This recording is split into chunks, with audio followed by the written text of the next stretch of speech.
요즘 혹시 내 몸이 예전 같지 않다고 느끼신 적 있으신가요?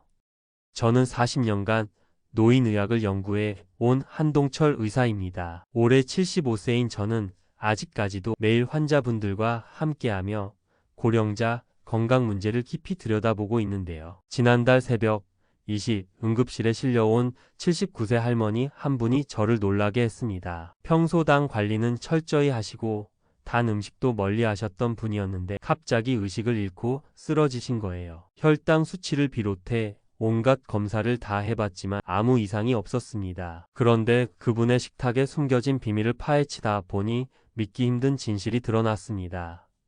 바로 우리가 평생 입에 달고 살던 평범한 음식들이 나이가 들수록 설탕보다 훨씬 더 무서운 보이지 않는 독이 되어 있었다는 사실입니다. 놀랍게도 응급실로 오시는 70대 이상 환자분들 중 85%가 단순한 음식 선택 때문에 위험에 빠지고 계십니다. 그런데 이분들 대부분이 설탕 끊기 같은 전통적인 건강관리는 철저히 지키고 있던 건강 달인들이었다는 사실, 정말 억울하지 않으신가요? 오늘 영상에서는 50대 이후 떨어지는 소화해독 기능이 어떻게 특정 음식들을 치명적 독소로 바꾸는지, 그리고 그로 인해 혈관과 장기가 어떻게 망가질 수 있는지를 낱낱이 파헤쳐 드립니다. 지금부터 제가 직접 경험하고 연구한 70세 이후 절대 금지 음식 5가지를 알려드릴 테니 끝까지 시청하셔서 냉장고 속 시한폭탄을 미리 제거하세요. 가족, 친구분들께도 꼭 공유해 주시고요. 자, 그럼 첫 번째 음식부터 알아보러 가시죠. 첫 번째, 날것이나 덜 익힌 고기, 계란, 생선회입니다. 여러분, 나이가 들면 면역력이 예전 같지 않기 때문에 고기나 계란을 완전히 익히지 않고 드시면 살모넬라나 캠필로박터 같은 세균에 감염될 위험이 커져요. 특히 한번 식중독에 걸리면 증상이 심해져서 오히려 회복이 더 오래 걸리고 경우에 따라 심혈관계까지 부담이 커질 수 있습니다. 그래서 스테이크든 치킨이든 계란 프라이든 속까지 완전히 익혀 드시는 게 정말 중요합니다.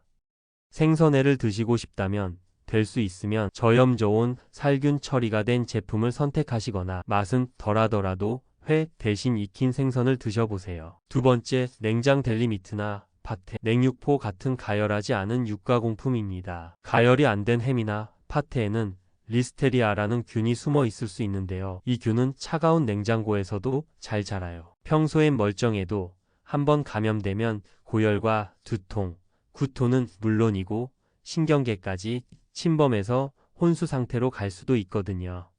만약 이런 제품이 땡기실 땐 전자레인지에 30초 정도 돌려서 완전히 뜨끈뜨끈하게 만든 뒤 드시거나 아예 캔이나 통조림 형태로 안전하게 열처리된 식품을 고르는 게 훨씬 낫습니다.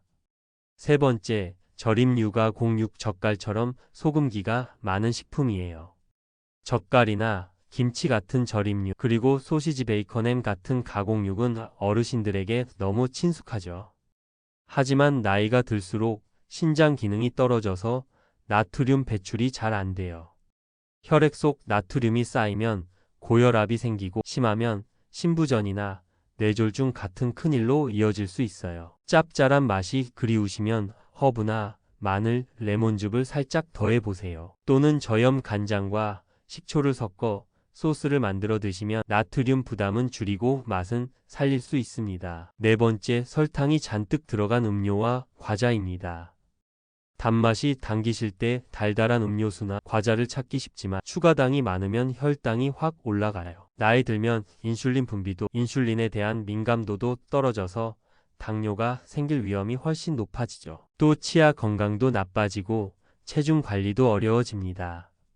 대신 과일 한 조각이나 견과류, 무가당, 허브차나 홍차 같은 건강한 단맛으로 입가심해 보세요. 몸도 마음도 훨씬 가벼워집니다.